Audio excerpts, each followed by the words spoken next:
Hello, this is Tony Blazer, back with another review for the Motocross Vault. This one's going to cover the 6th round of the 2020 Monster Energy AMA Supercross Series from San Diego.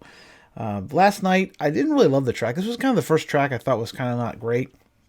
Turned out the racing was pretty good in spite of the fact that it seemed to me that it was very fast. The obstacles were kind of low, and it just seems like it wasn't nearly as entertaining to watch as the week before in Oakland.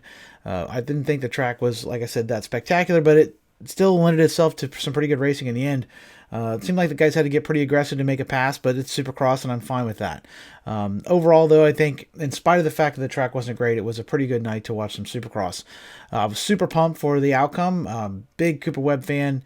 I was super pumped on him winning last year, and I've been kind of like scratching my head, like, oh boy, are we going to have another situation like we had with Anderson the year before, where he wasn't able to defend the title, but I'm starting to feel like it's looking his way a little bit more.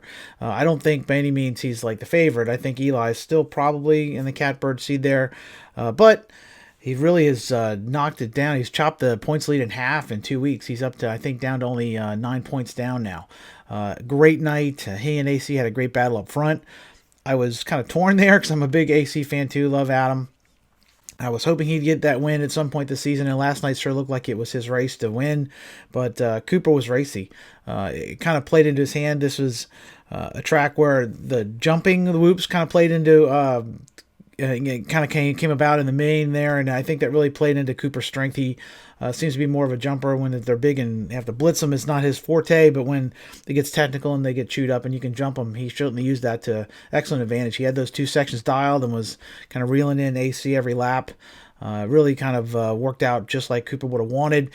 And then you had the main competitors for the title. You had Ken Roxon and also Eli having rough nights. They both had bad starts.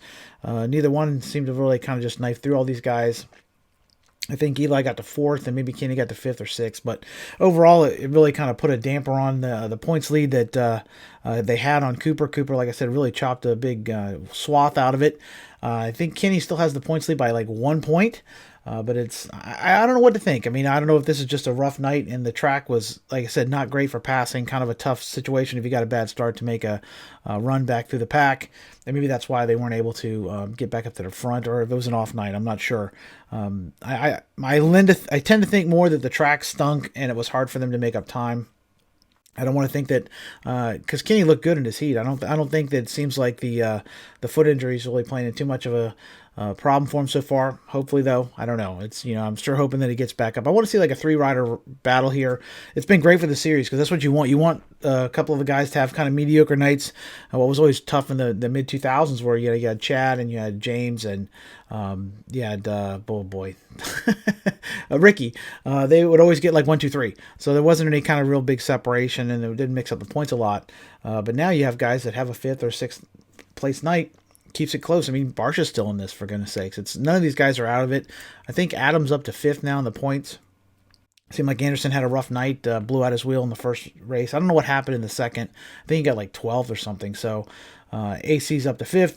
He's only like 17 points out of this too. I mean, I don't expect him to go on a run and start running these guys down and make a title fight of it, but you never know. It's certainly happened. He looked, like I said, great. I think he made it 6th in a row with winning practice. It's like the Redskins winning off the field there. He's definitely kicking butt in the practice realm. Haven't been able to turn into wins in the main, but I still think it's only a matter of time. I got to think that one of these races here, he's going to definitely put it together and win. I'm curious to know whether this turns things around for Cooper. If he starts winning again, this is kind of what he did last year. Like I know he won a couple of races earlier in the year last year, but it really was the middle part to the late part of the season where he really started to come on and put several in a row. The tracks on the east tend to get a little more gnarly. I imagine you'll probably see more of these whoop sections where they get chewed up, and he can use that whoop technique that he jumps through to his advantage. I wouldn't be surprised to see this kind of set a fire under him. I hope we see a 3-way battle all the way to the end.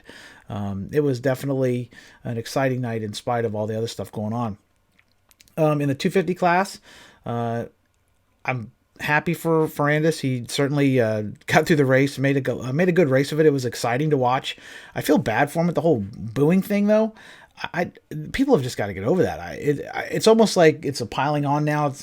You saw what happened with Bale. Bale left. He went back to France. He said, hell with this crap. And I don't want to see Fernandez do that. I hate to think this kind of situation could spoil his feeling on the U.S. But I think, if you do with this all year, quickly it would be like, screw this, I'm out.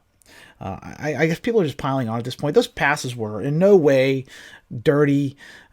He is the only pass that he's made all year, I think, that really was kind of sketchy was that one on Craig. All these others are just racing maneuvers. And I get that the crowd is, he's a foreigner or whatever else. And I think the French thing plays a big role in it because, honest to God, if it's, an Aussie Chad Reed or somebody else, they don't give him the hard time. Like the French guys always get a little bit more heat from the fans for whatever reason. Maybe it's a language barrier. I'm not sure. But it's starting to look bad on us, honest to God. People out there who are booing, you're starting to look like a dumbass doing this stuff. It's like, lay off it, chill out. It was a good race. It was exciting. Maybe your guy didn't win, but it just makes us look like ugly Americans acting like this all the time. Faulkner, he seems to still be having trouble in the whoops. It's funny. He's certainly blazing fast, but he's just a tick off, like he said on the podium there. He just needs to find that little extra gear there. He got this break, maybe put his head down during the break, try and pick up a couple of tenths. In the meantime, he's certainly right in the title fight. Him and Justin Cooper, all three of them are still right there. I mean, Lord knows crazy stuff could happen in the 6 weeks. One of these guys could cartwheel and then not even make the next rounds. Who knows? But I'll be curious to see how this they use the break, whether they'll be using it for outdoor testing, keep working on Supercross. You got to think Fernandez is going to be Faulkner too, for that matter, be a favorite outdoors once the season starts. So I would think they would be doing a little bit of outdoor testing, but who knows? Justin Cooper, I think he really needed to try and kind of stem the flow last night and kind of turn the thing around, get a win, slow the momentum of Fernandez. But clearly he's like the third place guy now. I think that's kind of his spot.